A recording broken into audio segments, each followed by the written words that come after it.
औकात है इस रॉकेट को ठीक करने की? तू जानता भी है ये रॉकेट 5,000 करोड़ का है। अगर ये रॉकेट ठीक नहीं हुआ तो मैं बर्बाद हो जाऊंगा। अगर तूने इस रॉकेट को सही कर दिया तो मैं तुझे 50 करोड़ दूंगा।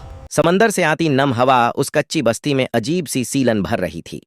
टिन की छतों से टपकता पानी, बिजली के लटकते तार और बीच में एक अधूरा सा मैदान। इसी मैदान के किनारे एक पुराने सीमेंट के पाइप के अंदर 15 साल का लड़का रहता था। नाम था कुनहाल।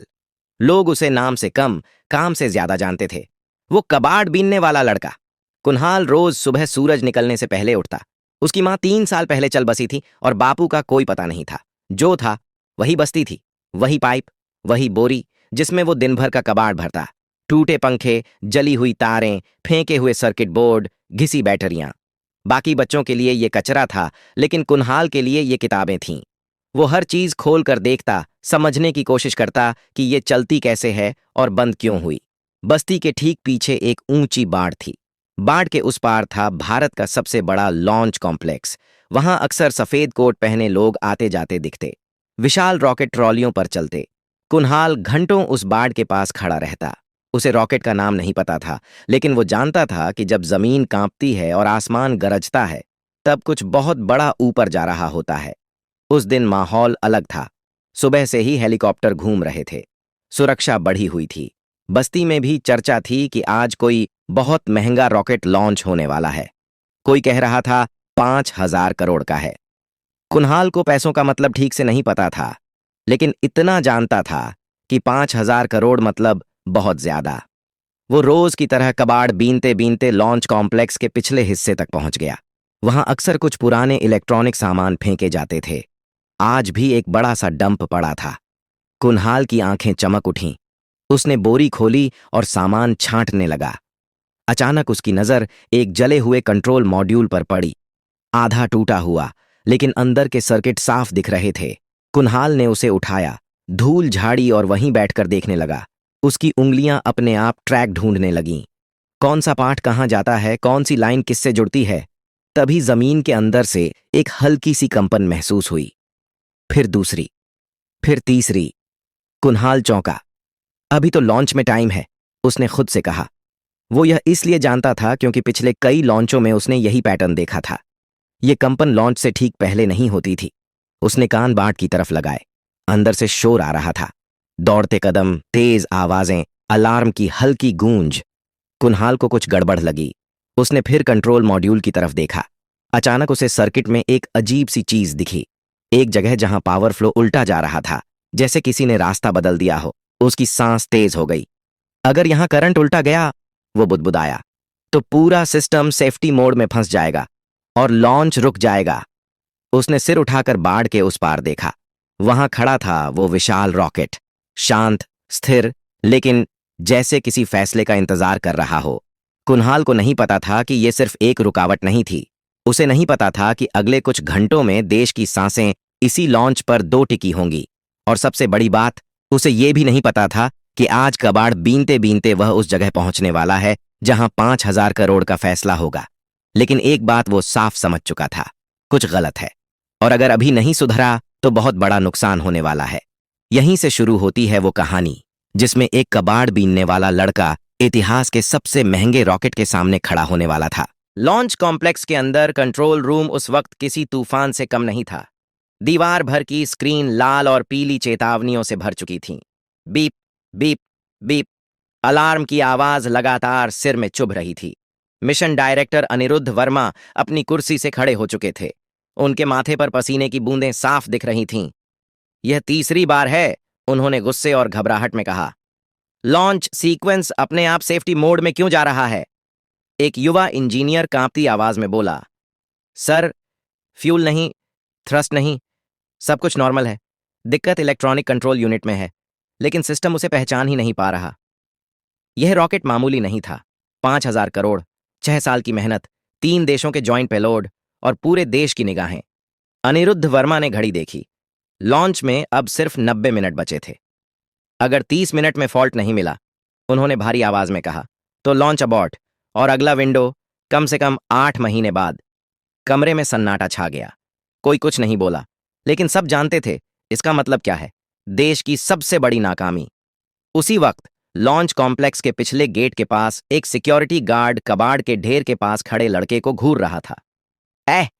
यहां क्या कर रहा है? कुनहाल चौंका। साहब, मैं रोज यहीं से कबाड़ उठाता हूं, उसने डरते हुए कहा। गार्ड उसे भगाने ही वाला था कि तभी अंदर से एक टेक्नीशियन भागता हुआ निकला। उसके हाथ में टूटा हुआ कंट्रोल मॉड्यूल था। यह बेकार हो गया, वह चिल्लाया। स्पेयर भी काम नहीं कर रहा। कुनहाल की नजर उसी मॉड्यूल पर टिक गई। उसकी धड़कन तेज हो गई। साहब, उसने हिम्मत करके कहा, अगर आप बुरा ना माने तो क्या मैं देख सकता हूं? गार्ड हंस पड़ा। 5,000 करोड़ के रॉकेट को तू देखेगा? लेकिन टेक्नीशियन के चेहरे पर थकान थी, हार थी। उसने झुंझलाकर मॉड्यूल कुनहाल की तरफ बढ़ा दिया। ले देख, वैसे भी कुछ बचा नहीं है। कुनहाल जमीन पर बैठ गया। उसने मॉड्यूल खोला। उसकी उंगलियां कांप नहीं रही थीं। वो ध्यान से हर ट्रैक, हर कनेक्शन देख रहा था। यह फॉल्ट नहीं है, उसने धीमे से कहा। यह डिजाइन का टकराव है। टेक्नीशियन चौंका। क्या बकवास कर रहा है? कुनहाल ने एक जली हुई लाइन की तरफ इशारा किया। यह लाइन बैकअप सिस्टम से जुड़ी है। जैसे ही प्राइम सिस्टम स्टेबल होता है, यह लाइन उल्टा सिग्नल भेज देती है। सिस्टम सोचता है खतरा है और खुद को लॉक कर लेता है। टेक्नीशियन की आंखें फैल गईं। ये तो डॉक्यूमेंटेशन में भी नहीं है, कुनहाल ने सिर झुकाकर कहा।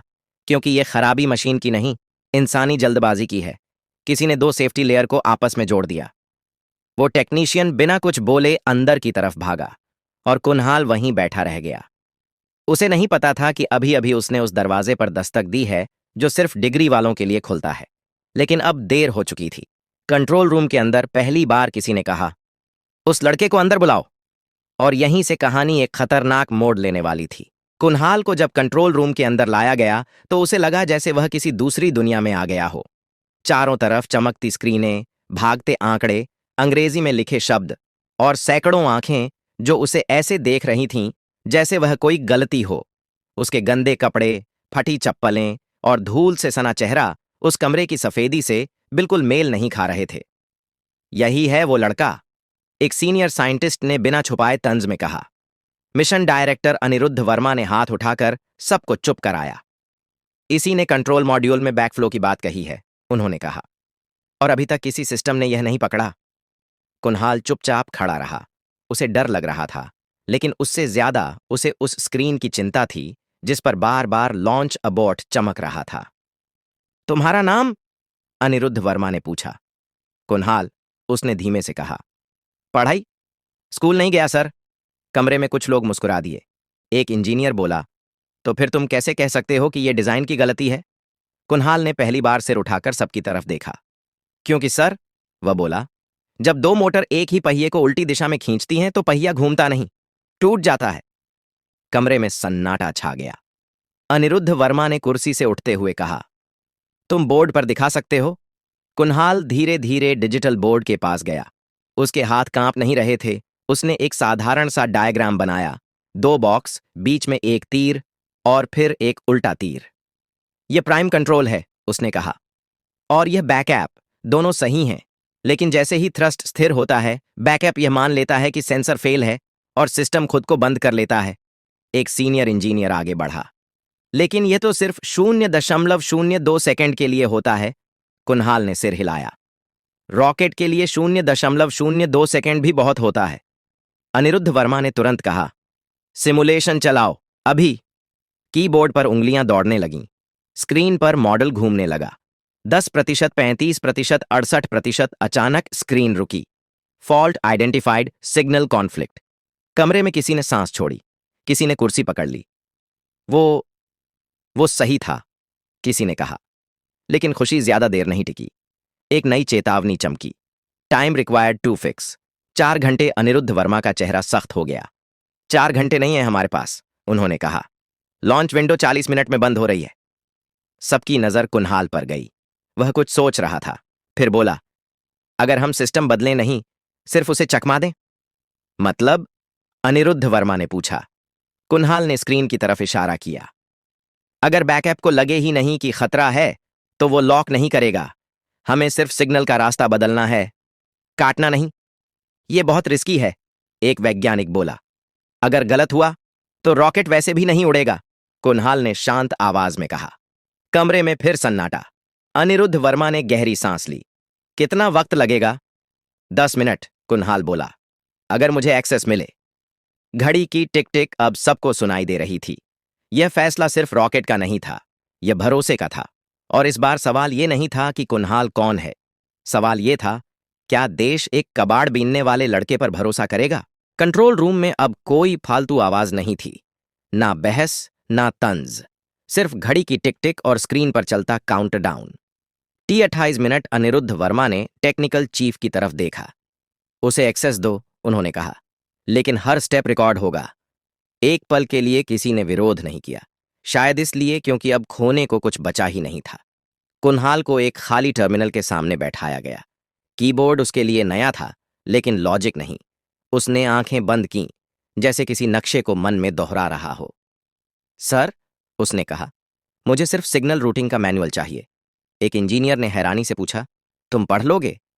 कुणाल हल्का सा मुस्कुराया, मैं पढ़ूंगा नहीं, पहचान लूंगा। फाइल खुली, कोड की सैकड़ों लाइनें। कुणाल ने माउस नहीं छुआ, वह सिर्फ देख रहा था। यहां, उसने कहा, यह कंडीशन गलत है। यह तो सेफ्टी इंटरलॉक है, किसी ने कहा। इसे छेड़ा नहीं जाता। इसी ने सब रोका है, कुणाल बोला। यह मान रही है कि खतरा बाहर से है, जबकि खतरा अंदर से पैदा हो रहा है। T30 minutes. अनिरुद्ध वर्मा ने पूछा, क्या बदलना है? कुछ नहीं बदलना, कुणाल ने कहा, सिर्फ टाइम को गुमराह करना है। उसने समझाया, अगर हम बैकअप सिस्टम को 0.03 सेकंड लेट कर दें तो उसे लगेगा कि प्राइम सिस्टम अभी भी कंट्रोल में है। एक सीनियर वैज्ञानिक फुसफुसाया, यह तो सिस्टम से झूठ बोलना हुआ। कुणाल ने सिर हिलाया, सर, हर मशीन को कभी कभी झूठ चाहिए, वरना वो डर के मारे काम करना छोड़ देती है। कमरे में कोई नहीं बोला। T24 मिनट्स कोर्ट में बदलाव शुरू हुआ। हर लाइन के साथ दिल की धड़कन तेज हो रही थी। अगर यह फेल हुआ, एक इंजीनियर बोला, तो रॉकेट पैड पर ही जल सकता है। कुणाल ने बिना मुड़े कहा, नहीं जलेगा, क्योंकि आग तब जलती है जब उसे रास्ता न मिले। T18 मिनट सिस्टम रिब्यूट हुआ। 1 सेकंड, 2 सेकंड, स्क्रीन पर लिखा आया, सेफ्टी मोड, स्टैंड बाय। कमरे में किसी ने मुट्ठी भींच ली। फिर अगली लाइन, कंट्रोल रिस्टोर्ड। एक तेज सांस बाहर निकली, किसी की आंखें भर आईं, लेकिन जंग अभी खत्म नहीं हुई थी। अचानक मौसम विभाग की स्क्रीन लाल हो गई। सर, मौसम अधिकारी बोला, ऊपरी हवा की रफ्तार तय सीमा से ऊपर जा रही है, विंड शीयर बढ़ रहा है। अनिरुद्ध वर्मा ने आंखें बंद कर लीं। आज सब कुछ एक साथ क्यों टूट रहा है? कुणाल ने पहली बार थका हुआ चेहरा दिखाया, लेकिन उसकी आंखें अब भी स्क्रीन पर थीं। सर, उसने कहा, अगर रॉकेट अभी नहीं उड़ा तो यह समस्या दोबारा लौट आएगी। लेकिन हवा को रोका नहीं जाता, कुणाल बोला, उसे इस्तेमाल किया जाता है। कमरे में फिर वही सवाल तैर गया, क्या एक 15 साल के लड़के की समझ 5000 करोड़ के रॉकेट से बड़ी हो सकती है? T12 minute. अनिरुद्ध वर्मा ने माइक उठाया। उनकी आवाज में अब डर नहीं था। ऑल स्टेशंस, हम लॉन्च की ओर बढ़ रहे हैं। कुणाल ने पहली बार गहरी सांस ली, लेकिन बाहर आसमान में कुछ और ही लिखा था। लॉन्च पैड के बाहर हवा अब तेज नहीं, आक्रामक हो चुकी थी। ऊंचे ऊंचे बादल एक दूसरे से टकरा रहे थे। समंदर की सतह पर सफेद झाग दिखने लगे थे। मौसम रडार पर लाल और नारंगी रंग फैल चुके थे। T9 minute. Wind shear 65 kilometre प्रति घंटा पार कर गया है। मौसम अधिकारी की आवाज कांप रही थी। यह हमारे डिजाइन लिमिट से बाहर है। कंट्रोल रूम में कुछ लोगों ने सिर झुका लिया। यह वही पल था जहां ज्यादातर मिशन खत्म हो जाते हैं। अनिरुद्ध वर्मा ने कुणाल की तरफ देखा। अब भी कुछ कहोगे? कुणाल खिड़की की तरफ बढ़ा। दूर लॉन्च पैड पर खड़ा रॉकेट हवा में हल्का सा हिल रहा था, जैसे सांस ले रहा हो। सर, कुणाल बोला, आपने कभी पुल पर खड़े होकर नदी देखी है? कोई जवाब नहीं आया। अगर पानी सीधा टकराए तो पुल टूट सकता है, लेकिन अगर उसे बहने का रास्ता दे दिया जाए तो वही पानी पुल को थाम लेता है। उसने स्क्रीन की तरफ इशारा किया। रॉकेट अभी हवा से लड़ने की कोशिश कर रहा है। अगर हम शुरुआती 20 सेकंड में एंगल ऑफ अटैक बदल दें तो हवा उसे धकेलेगी नहीं, उठाएगी। एक सीनियर वैज्ञानिक बोला, यह किताबों में नहीं लिखा। कुणाल ने शांत स्वर में कहा, सर, मैंने किताबें नहीं पढ़ी, मैंने पतंगें उड़ाई हैं। T6 minutes. अनिरुद्ध वर्मा ने टेक्निकल टीम की तरफ देखा। कितना बदलना पड़ेगा? 2 डिग्री, कुणाल बोला, और पहले 15 सेकंड के लिए थ्रस्ट वेक्टरिंग को हवा के साथ छोड़ देना है। कमरे में एक लंबी चुप्पी छा गई। अगर यह गलत हुआ, किसी ने कहा, तो रॉकेट घूम सकता है। कुनहाल ने सिर हिलाया। और अगर सही हुआ तो हवा हमारे लिए काम करेगी। T4 minutes. अनिरुद्ध वर्मा ने आंखें बंद कीं। फिर माइक उठाया। एंगल ऑफ अटैक 2 डिग्री बदला जाएगा। लॉन्च प्रोफाइल अपडेट करो। कमांड पास हुई। स्क्रीन पर नए ग्राफ उभर आए। T2 minutes. कुनहाल अब बिल्कुल चुप था। उसकी उंगलियां अपनी जेब में किसी अदृश्य पतंग की डोर थामे थीं। T10, 9, 8। लॉन्च पैड से धुआं उठने लगा। 5, 4। हवा एक तेज झोंके में टकराई। रॉकेट हल्का सा झुका। 3, 2, 1। धरती कांपी। आग फूटी। रॉकेट ऊपर उठा। पहले 5 सेकंड में वह हवा से जूझता दिखा। फिर अचानक जैसे किसी ने सही पकड़ दे दी हो, रॉकेट सीधा होने लगा। हवा उसके पंखों के नीचे से गुजरने लगी। ये स्टेबल हो रहा है, किसी ने चिल्लाकर कहा। मैक्स क्यू पासिंग स्क्रीन हरी होने लगी। कुनहाल ने आंखें बंद कर लीं। Stage 1 separation successful. तालियां नहीं बजीं। कोई चिल्लाया नहीं। सब बस स्क्रीन देखते रहे, क्योंकि यह वो पल था जहां असंभव संभव बन रहा था। अनिरुद्ध वर्मा ने कुनहाल की तरफ देखा। उनकी आवाज भर्रा गई। तुमने हवा को अपना बना लिया। कुनहाल धीरे से बोला, नहीं सर, मैंने बस उसे समझा। लेकिन कहानी अभी खत्म नहीं हुई थी, क्योंकि सबसे मुश्किल फैसला अब भी बाकी था। रॉकेट अब आसमान की ऊंचाइयों में था। पहली स्टेज अलग हो चुकी थी। दूसरी स्टेज के इंजन स्थिर जल रहे थे। कंट्रोल रूम की स्क्रीन पर हरे संकेत लगातार बढ़ रहे थे, लेकिन कमरे के अंदर माहौल अब भी भारी था। यह खुशी का नहीं, सच्चाई का वजन था। T+7 मिनट एक सीनियर वैज्ञानिक अपनी कुर्सी से उठा। उसकी आवाज में अब गुस्सा नहीं था, बल्कि कुछ और था, शायद शर्म। सर, उसने अनिरुद्ध वर्मा से कहा, अगर यह लड़का ना होता तो हम अभी मलबा गिन रहे होते। किसी ने जवाब नहीं दिया। कुनहाल को एक कोने में खड़ा कर दिया गया था। कोई उसे बाहर नहीं निकाल रहा था, लेकिन कोई उसे बुला भी नहीं रहा था। वह स्क्रीन देख रहा था, जैसे यह पक्का करना चाहता हो कि रॉकेट सच में सुरक्षित है। ऑन ऑर्बिट इंजेक्शन की तैयारी। फ्लाइट कंट्रोल से आवाज आई। यहीं पर सबसे नाजुक हिस्सा था। अगर यहां गणना चूकी तो रॉकेट या तो हमेशा के लिए भटक जाता या पृथ्वी की कक्षा में जल जाता। एक युवा इंजीनियर ने धीरे से कहा, सर, फ्यूल कंजम्पशन अनुमान से थोड़ा ज्यादा है। अनिरुद्ध वर्मा चौकन्ने हो गए। कितना? 0.6%। जवाब आया। कमरा फिर से सतर्क हो गया। छोटी गलती, बड़ा अंजाम। कुनहाल ने बिना किसी से पूछे कहा, सर, यह गलती नहीं है। सबकी नजरें उसकी तरफ घूम गईं। तुम फिर? एक आवाज में झुंझलाहट थी। कुनहाल शांत रहा। जब हवा ने रॉकेट को उठाया तो इंजन ने कम नहीं, ज्यादा काम किया। अब सिस्टम उसी हिसाब से संतुलन ढूंढ रहा है। अनिरुद्ध वर्मा ने तुरंत पूछा, तो समाधान? कुछ मत बदलिए, कुनहाल बोला। अगर आपने अब ठीक करने की कोशिश की तो असंतुलन पैदा होगा। यह सुनकर कई लोग असहज हो गए। इंजीनियरों को सिखाया जाता है, कुछ भी अनदेखा मत छोड़ो। लेकिन यहां नियम बदल चुके थे। T+11 minute. ऑर्बिट इंजेक्शन शुरू हुआ। सबकी सांसें थम गईं। सेकंड बीतते गए। स्क्रीन पर एक गोल रेखा बनी। फिर शब्द उभरे, payload successfully inserted into orbit. कुछ पल तक कोई नहीं बोला। फिर एक कुर्सी खिसकी, फिर दूसरी। धीरे धीरे पूरा कंट्रोल रूम खड़ा हो गया। तालियां इस बार जोर से बजीं, लेकिन यह जश्न का शोर नहीं था, यह राहत का शोर था। अनिरुद्ध वर्मा कुनहाल की तरफ आए। उन्होंने कुछ नहीं कहा, बस दोनों हाथ जोड़ दिए। कमरे में बैठे वैज्ञानिक, जिन्होंने जिंदगी भर सवालों के जवाब दिए थे, आज एक बच्चे के सामने खामोश थे। तुम्हें पता है, अनिरुद्ध वर्मा ने कहा, तुमने सिर्फ रॉकेट नहीं बचाया, तुमने हमें हमारी सीमाएं दिखाई हैं। कुनहाल ने सिर झुका लिया। सर, मैं बस ये नहीं चाहता था कि इतना बड़ा सपना टूटे। बाहर मीडिया इकट्ठा हो चुका था। नाम पूछे जा रहे थे, चेहरे ढूंढे जा रहे थे। लेकिन अंदर कंट्रोल रूम में एक और फैसला होना बाकी था।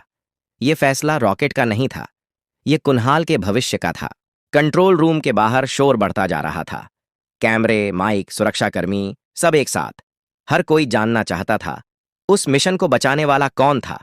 लेकिन कंट्रोल रूम के अंदर माहौल बिल्कुल अलग था। यहां कोई नारे नहीं थे, कोई तालियां नहीं। यहां सिर्फ एक सवाल घूम रहा था, अब आगे क्या? अनिरुद्ध वर्मा ने दरवाजा बंद करने का इशारा किया। मीडिया को अभी इंतजार करने दो, उन्होंने कहा। पहले हमें यह तय करना है कि हम सही क्या करने वाले हैं। कुनहाल कुर्सी के किनारे बैठा था। उसने पहली बार चारों तरफ गौर से देखा। ये वही लोग थे जो कुछ घंटे पहले उसे शक की नजर से देख रहे थे। अब वही लोग चुप थे। एक सीनियर वैज्ञानिक ने खांसते हुए कहा, कागजों में उसका कोई अस्तित्व नहीं है, ना स्कूल रिकॉर्ड, ना पहचान पत्र, ना पता। कमरे में हलचल हुई। तो क्या? अनिरुद्ध वर्मा ने सख्त आवाज में कहा। क्या काबिलियत के लिए फाइल नंबर जरूरी है? एक और अधिकारी बोला, सर, नियम है, हम किसी को ऐसे अंदर नहीं रख सकते। कुन्हाल ने सिर उठा लिया। सर, उसने धीरे से कहा, मुझे यहां रखने की जरूरत नहीं है। मैं बस इतना चाहता हूं कि कोई और बच्चा मशीन की गलती में न मरे। कमरे में एक पल को सन्नाटा छा गया।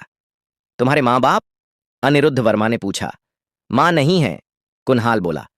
और बापू? पता नहीं, शायद कहीं किसी फैक्ट्री में अब भी काम कर रहे हों, या शायद नहीं। यह पहली बार था जब उसकी आवाज थोड़ी टूटी। अनिरुद्ध वर्मा ने गहरी सांस ली। अगर हम तुम्हें पढ़ने का मौका दें? उन्होंने पूछा। सही स्कूल, सही ट्रेनिंग, सही रास्ता। कुन्हाल कुछ सेकंड चुप रहा, फिर बोला, सर, मुझे किताबों से डर नहीं लगता। मुझे बस ये डर है कि कहीं मैं फिर किसी बाट के बाहर न खड़ा कर दिया जाऊं। यह बात किसी रिपोर्ट में नहीं लिखी जा सकती थी, लेकिन इस कमरे के हर इंसान ने उसे महसूस किया। थोड़ी देर बाद फैसला हुआ। कागज नहीं, पहले इंसान। कुन्हाल को अस्थायी पहचान दी गई, उसकी रहने की जगह तय हुई, और सबसे बड़ी बात, उसे एक वादा दिया गया कि यह दरवाजा अब उसके लिए बंद नहीं होगा। बाहर अनिरुद्ध वर्मा मीडिया के सामने आए। उन्होंने नाम लिया, चेहरा दिखाया, लेकिन कहानी पूरी नहीं बताई, क्योंकि असली कहानी कैमरों के लिए नहीं थी। वह कहानी एक लड़के के लिए थी जो कबाड़ में सपने ढूंढता था। अगर आपको यह कहानी पसंद आई हो तो लाइक जरूर करें, इसे अपने दोस्तों और परिवार के साथ शेयर करें, ताकि यह कहानी हर उस इंसान तक पहुंचे जो सपने देखता है। चैनल को सब्सक्राइब करना मत भूलिए, क्योंकि ऐसी ही दिल से जुड़ी, सच्ची लगने वाली कहानियां हम आगे भी लाते रहेंगे। और हाँ, कमेंट में जरूर लिखिए आप यह कहानी अपने किस गांव या शहर से देख रहे हैं। हमें जानकर बहुत खुशी होगी कि हमारी आवाज देश के किस किस कोने तक पहुंच रही है। धन्यवाद, मिलते हैं अगली कहानी के साथ।